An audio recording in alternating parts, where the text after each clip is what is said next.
We've talked about time and time again on this channel since the offseason about how Tony Brown, if he's in the game, we're screwed and we're in a bad spot because of Tony Brown. Rashid Shaheed finishes his day with 3 catches, 153, and a touchdown. Absolutely dominated this game in the second half for the Saints, and they were able to pull away from us. That's what's really going to come out of this game is Tony Brown being a huge liability on that defense. Like whether it was him getting cooked or him getting a penalty, he's just not the guy you can have on the field. We would rather have DJ Baker on the field than Tony Brown.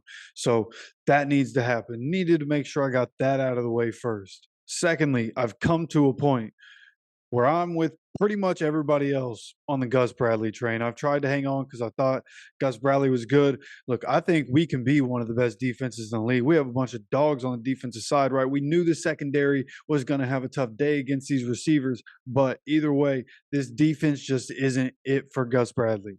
And if you look at what the Saints did today, they had 511 total yards.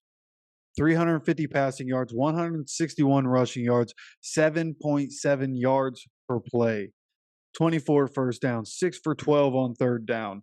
Like you can't win with that, right? Both teams in this game had the ball for pretty much exactly the Saints had it for 30 minutes, 9 seconds. The Colts had it for 29 minutes, 51 seconds.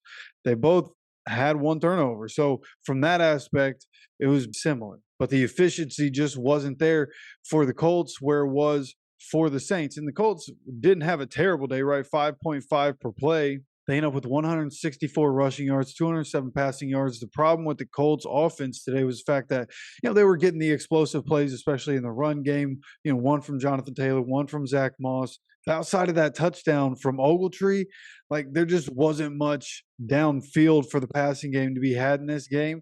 And that showed up throughout the game, not being able to sustain drives. Colts end up 7 of 16 on third down. Again, 5.5 yards per play. The Saints had 2.2 more yards per play. And Gus Bradley's not going to get fired during season. That's not going to happen. But that defensive staff, the entire defensive staff for the most part, was retained when Shane Steichen came in. He just brought in his offensive staff, went ahead, kept the defensive staff here. But you have to imagine the way things are going. Like, again, the Colts scored 20 points again, right? They're still the only team in the NFL to score 20 plus in every single game. We can't score 38 points and win. We can't score 27 points and win because the defense keeps giving up a bunch of points. Now, last week, there's a little bit of a caveat on that because the offense had 4 turnovers. But this week, the offense only turns the ball over one time, and the defense gives up 38 points. And yes, injuries are part in that. Juju not being there was a big deal today. But at the end of the day, it's week after week after week. And the same things happened last year where it just doesn't matter how good the defense looks at times and how good we know they can be, but they just can never fully stay at their potential in this defense. I don't know what it is about this particular defense. I don't know why they were so much better in Eberflus's defense than this one, but not being able to consistently dominate, not being able to finish games consistently, it's a problem. So I imagine Gus Bradley, his clock's running out. There's just no way you can continue this, right? 27 points, bro. We scored 27 points and we can't win. We scored 38 last week and we can't win. What do we have to do, man? Gardner Minshew's our quarterback, and we're still putting up a bunch of points. And Gardner in this one, he finishes 23 for 41, 213, 2 touchdowns, 1 interception. So, again, not efficient enough.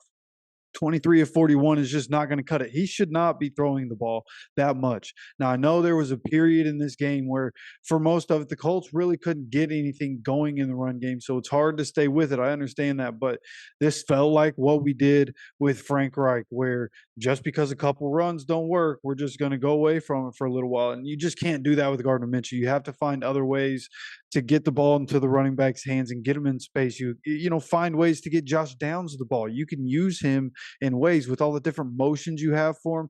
Find a way to get him the ball and get a blocker or two in front of him, and just so he can pick up some yards, right? Treat it like a run play, goes down as pass play, whatever, however it goes. You have some of the guys on this team that you can use in that gadget role and that you can get yards with. You don't have to completely abandon the run. You just have to not always run inside zone. Teams at some point can adjust to that. So if you can find a way to get the ball to the outside, that would be more advantageous. I'm not trying to sit here and act like I'm smarter than Shane Steichen. He knows what he's doing. I just don't understand how you abandon the run game when you have Jonathan Taylor and Zach Moss, both of them rip off runs of over 40 yards in this game. How do you not just continue to beat that horse? You can't let Gardner throw it 40 times in a game. It's not like we were down by a bunch in this game, right? We were, for the most part, in it for most of this game. But again, the inability to have explosive plays through the pass game in the offense, and of course, Gardner throwing the interception when we're in scoring position. I mean, that definitely, that one hurts more than, just a normal Gardner interception. When we're about to go down and score, like at that point in the game, it was just so crucial and turned the game completely. But when you look at some of the other guys on team, again, Jonathan Taylor, 12 carries, 95 yards. Zach Moss, 11 carries, 66 yards and a touchdown. Josh Downs, 7 catches, 72 yards. Alec Pierce, 3 catches, 41 yards. But there was that other catch. He had another catch. But somehow, some way, after review, I think we all saw it. Anybody that has pretty good vision was able to see he got his hand under that ball and caught that ball. He should have had 4 catches in this one, made some good plays in this one, got a couple of really good first downs on third down. So Alec Pierce, again, not getting a bunch of catches every game, but what he's doing right now matters. The development, the different kinds of things we're seeing him doing, it's nice to see right now. And then you have Michael Pittman, who got most of his targets and catches early. They just stopped going to him at some point. He had 8 catches, 40 yards in the touchdown. Ogletree, 1 catch, 33 in the touchdown. So I think what we're seeing from the guys, the top guys in the passing game, like, it's promising. We just need to see more. And I think we can all agree, like, we would be seeing more from this offense if Anthony Richardson was still starting. We'd be able to see more explosive plays because of the way he can create and get away and extend plays. So, like, we all understand that we're limited with Gardner, but even still, as I sit here and I'm talking about it, I remember, like, we scored 27 points. Like, the offense isn't so much the issue, especially when we only turned the ball over one time. The defense just couldn't get the job done today. Again, Tony Brown, a big reason for that. There's no way he's going to be on the field again. It'll be DJ Baker before that happens. Hopefully, Juju's able to come back. Coach said that the Juju Brents injury isn't going to be anything that's long-term, doesn't expect him to miss a bunch of time. So hopefully that means he'll be back against the Panthers. Because as not threatened as I am by that team, I think we're going to need Juju back because I don't trust anybody else that we have going into that game.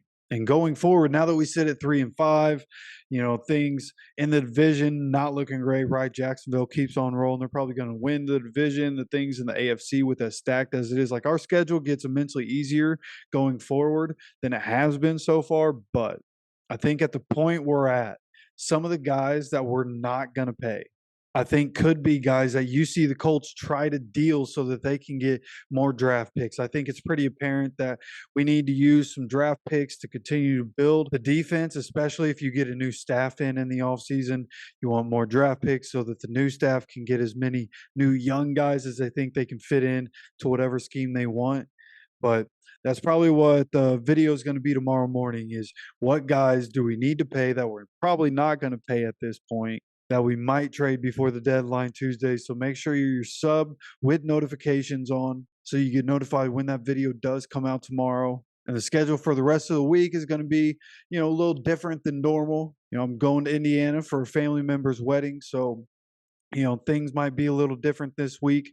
But I'm going to get you guys as much as I possibly can and stay in tune with you guys as much as I possibly can as we lead up to a huge game, right? We're going up against Frank Reich and the Panthers in week 9. That's a game we're definitely going to want to win. So again, please make sure you're subscribed with notifications on so you get notified when all the videos do come out this week. And with that said, as always, take care of yourself, take care of each other, and go Colts.